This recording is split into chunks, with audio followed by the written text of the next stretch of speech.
I'd like to thank you for this opportunity to have us here today. I appreciate you giving up part of your lunch hour.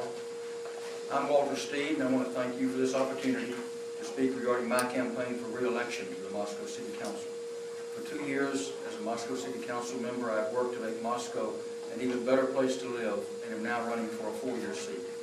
As a council member, I've encouraged fiscal responsibility by advocating for a city budget that was not, as I originally characterized it, one based on wants rather than needs.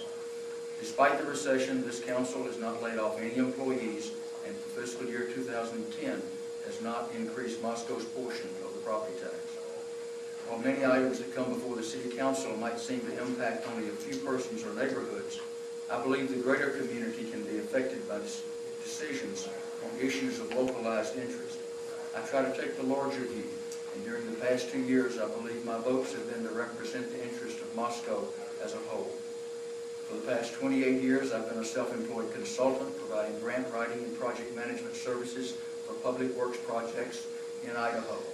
I believe this experience is valuable in understanding the many projects the city has had and will face in the future. I was a member of the Moscow Swimming Pool Finance Committee and served in the 1912 Center Committee that led to the Heart of the Arts being hired to manage that building's day-to-day operations. Their seeking of additional funding for continued renovations of that building is an arrangement that has worked even better than I had hoped. For 9 years, I served in the Moscow Transportation Commission, the last 4 as chair. We advocated for sidewalks along the Troy Highway, which had just been constructed, and also for sidewalks on Mountain View, north of 6th Street.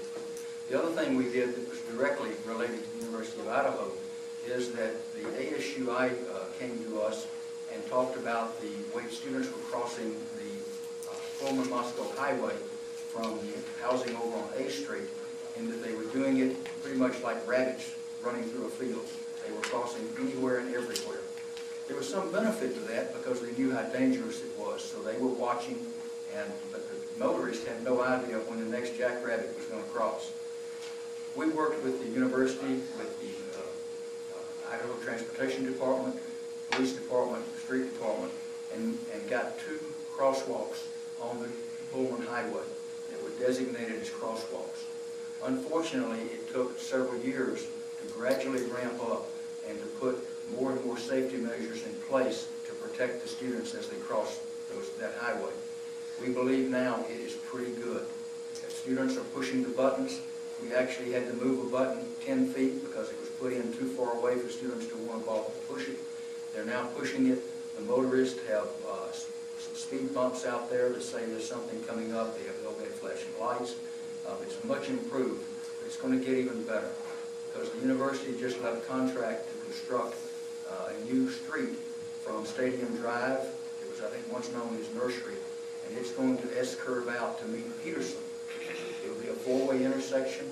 A full-blown traffic signal with walk, don't walk lights will be installed, and then Rayburn will be closed as a street into the university. And we expect that to occur no later than the spring of next year. They'll start on it yet this year. So we think that's going to make it even better. Last month I brought to the council the need for the city to assist in funding repairs to Sojourners Traditional Shelter Housing.